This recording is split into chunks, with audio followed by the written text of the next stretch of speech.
Hello coding stars, welcome back. अभी एक हम लोग एफएक्यू कवर करेंगे कि यहाँ पर एफएक्यू पढ़ते हैं पहले, फिर अपन देखते हैं what are the differences between dot EXE and dot class file. Dot EXE और डॉट क्लास फाइल में क्या डिफरेंस है, तो इससे हम लोग थोड़ा सा समझते हैं और उसके बाद फिर हम चलते हैं बाकी जो डिफरेंसेस थे उसके ऊपर वन बाय वन जाकर देखते हैं कि क्या डिफरेंसेस हैं। देखिए, डॉट ईएक्सी फाइल जो है वो सिर्फ और सिर्फ विंडोज रिकॉग्नाइज करता है, यानी कि विंडोज ओएस जो है उसी के ऊपर चलती है। यानी कि ये क्या है, ये आपका ऑपरेटिंग सिस्टम स्पेसिफिक है। ठीक है, ऑपरेटिंग सिस्टम स्पेसिफिक का मतलब कि ये सिर्फ किसी पर्टिकुलर ऑपरेटिंग सिस्टम पर ही चलेगी, और वो ऑपरेटिंग सिस्टम कौन सा है, वो ऑपरेटिंग सिस्टम है विंडोज। तो हम इसको क्या बोल सकते हैं, इसको हम बोल सकते हैं कि ये क्या है, ये आपका प्लेटफॉर्म डिपेंडेंट है। क्या है, प्लेटफॉर्म डिपेंडेंट। और यहाँ पर प्लेटफॉर्म का मतलब क्या है, यहाँ पर प्लेटफॉर्म का मतलब है ओएस। प्लेटफॉर्म का मतलब क्या है यहाँ पर, ऑपरेटिंग सिस्टम।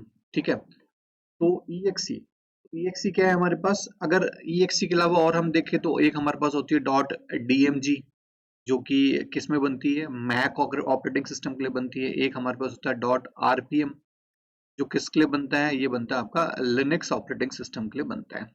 ठीक है, तो इस तरीके से ये तीनों के तीनों, अगर हम इन तीनों की बात करें तो तीनों क्या है, ये कोई ऑपरेटिंग सिस्टम स्पेसिफिक है, इनके लिए भी हम सेम बात कह सकते हैं, या इनको हम प्लेटफॉर्म डिपेंडेंट बोल सकते हैं। लेकिन जो डॉट क्लास फाइल है वो प्लेटफॉर्म डिपेंडेंट नहीं है, वो क्या है, वो है platform platform independent. Independent, independent का मतलब क्या होता है, इंडिपेंडेंट का मतलब ये होता है कि वो किसी पर्टिकुलर ओएस के ऊपर डिपेंडेंट नहीं है। वो किसके ऊपर डिपेंडेंट है, वो डिपेंडेंट है जेवीएम के ऊपर। किसके ऊपर, जेवीएम के ऊपर। जेवीएम जो कि किसके अंदर होता है, जेडीके के अंदर होता है। ठीक है, तो जो डॉट क्लास फाइल है उसको चलाने के लिए किसकी रिक्वायरमेंट होती है, हमको जेवीएम की रिक्वायरमेंट होती है, जबकि ईएक्सी फाइल को चलाने के लिए हमको विंडोज ऑपरेटिंग सिस्टम का जो लोडर होता है उस लोडर के थ्रू हम इसको चलाते हैं। ठीक है, डॉट डीएमजी जो फाइल है उसको अपन मैक ओएस के लोडर के थ्रू चलाते हैं, डॉट आरपीएम को हम लिनक्स ऑपरेटिंग सिस्टम के लोडर के थ्रू चलाते हैं, लेकिन डॉट क्लास फाइल को हम लोग जेवीएम के अंदर एक क्लास लोडर होता है,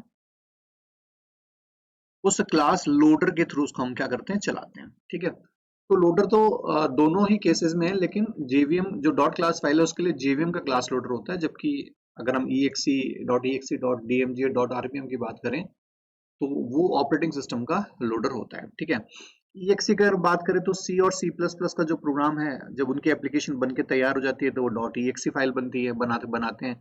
जबकि अगर हम जावा की बात करें तो जावा की फाइल क्या करती है, after compilation dot class file बनाती है। तो जावा में डॉट क्लास फाइल बनती है, जबकि EXE फाइल जो बनती है वो कहाँ बनेगी, आपकी सी और सी प्लस प्लस के अंदर बनेगी। और भी छोटे मोटे डिफरेंसेस हैं, उनके बारे में भी हम लोग अभी देखेंगे।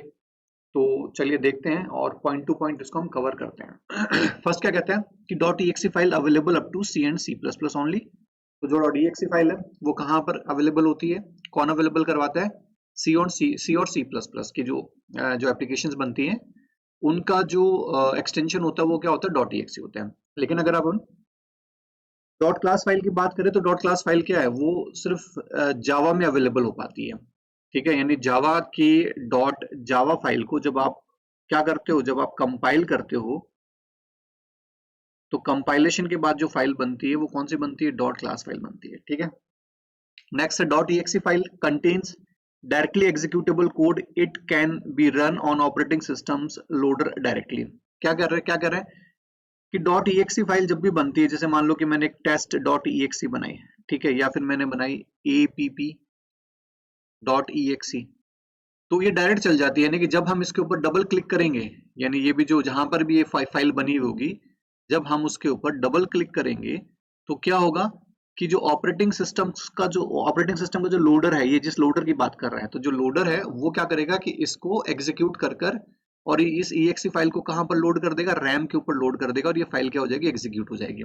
लेकिन डॉट क्लास फाइल के लिए क्या कर रहा है कि dot class file contains byte code, ये बाइट कोड कंटेन करता है, it is not executable code directly, ये डायरेक्टली एग्जीक्यूट नहीं होता है। It is an intermediate code, ये क्या होता है, इंटरमीडिएट कोड होता है। It needs JVM to class loader to execute. जो जेवीएम जो है, जेवीएम का जो क्लास लोडर है, उस क्लास लोडर की इसको रिक्वायरमेंट होती है चलने के लिए। किसकी होती है?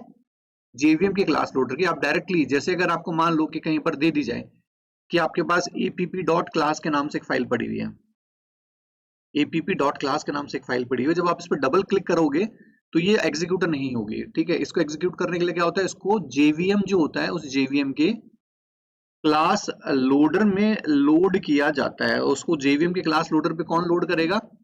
जो हमारी जावा कमांड होती है, जब हम रन करवाते हैं किसी भी प्रोग्राम को, तो मुझे लिखना पड़ेगा जावा एपीपी। ठीक है, और मुझे एंटर करना पड़ेगा। तो ये जावा जो है मेरे पास एप्लीकेशन, ये क्या करेगी कि आपकी एपीपी डॉट क्लास फाइल, ये वाली जो क्लासेस को उठाएगा और उठा के जेवीएम के क्लास लोडर के ऊपर लोड कर देगा। इसका ये काम होता है। ठीक है, नेक्स्ट कह रहा है कि exe file is platform dependent. जैसा कि अभी मैंने बताया था कि प्लेटफॉर्म डिपेंडेंट है, यानी कि किसी पर्टिकुलर ओएस पर ही चलेगी। अगर exe है तो विंडोज पे चलेगी। ठीक है, तो ये exe विंडोज पे तो चलेगी, लेकिन मैक के ऊपर चलाने की कोशिश करेंगे नहीं चलेगी। अगर हम नहीं चलेगी, अगर हम इसको लिनक्स पे चलाने की कोशिश करेंगे तो भी ये नहीं चलेगी। तो ये यहाँ नहीं चलती है। Dot class file is platform independent file. ये क्या है? प्लेटफॉर्म इंडिपेंडेंट है, यानी कि ये कहीं पर भी किसी भी ऑपरेटिंग सिस्टम पर चल जाती है, क्योंकि ये डायरेक्टली ऑपरेटिंग सिस्टम के ऊपर नहीं चलती है। ये किस पे चलती है? जेवीएम पर चलती है। तो अगर आपने किसी भी ऑपरेटिंग सिस्टम पर, चाहे वो विंडोज हो, मैक्स हो या लिनक्स हो, अगर आपने जेडीके इंस्टॉल किया हुआ है, क्योंकि जेडीके इंस्टॉल करोगे तो जेवीएम ऑटोमेटिकली उसके साथ आ जाता है, तो अगर आपने वहां पर जेडीके इंस्टॉल किया हुआ है तो उस केस में आपकी कोई भी डॉट क्लास फाइल किसी भी ऑपरेटिंग सिस्टम में चल जाती है। .exe file is less secured. Less secured file है। क्यों लेस सिक्योर्ड है? क्योंकि अभी अभी मैंने आपको बताया था कि जैसे ही हम डबल क्लिक करते हैं किसी भी exe फाइल के ऊपर, तो जो उसका जो ऑपरेटिंग सिस्टम का जो लोडर होता है वो इसको उठाता है, रैम के ऊपर ले जाके एग्जीक्यूट कर देता है, जबकि ये विदाउट जेवीएम नहीं चलती है। ठीक है, जो डॉट क्लास फाइल है विदाउट जेवीएम नहीं चलती। डबल क्लिक करोगे तो भी ये नहीं चलेगी। अगर आप इस डबल क्लिक करके किसी तरीके से खोलते भी हो तो भी ये जो खोलेगा जो कोड, वो भी आपको समझ में नहीं आएगा कि वो क्या लिखना चाह रहा है, उस कोड में क्या है आपको समझ में नहीं आएगा। ठीक है, तो ये इंटरमीडिएट तरह का एक इंटरमीडिएट फाइल होती है जो कि सिर्फ कहाँ जाके खुलती है? ये क्लास लोडर जो होता है, ठीक है, क्लास लोडर जो होता है किसका? जेवीएम का, उस क्लास लोडर में जाकर ही खुलती है। ये बाहर कहीं पर भी नहीं खुल सकती। इसलिए क्या है? ये ज्यादा सिक्योर है, ये मोर सिक्योर है। ठीक है, तो इंटरव्यू के अंदर बहुत बार पूछा जाता है और बहुत इंपॉर्टेंट क्वेश्चन है कि .exe और .class फाइल में क्या डिफरेंस है, या पूछ लिया जाएगा कि जो क्लास फाइल है वो ज्यादा सिक्योर क्यों है, या पूछ लिया जाएगा कि .class फाइल है जो वो प्लेटफॉर्म इंडिपेंडेंट क्यों है। बहुत सारे क्वेश्चन इससे आपके कवर हो रहे हैं। क्लियर है? Thank you.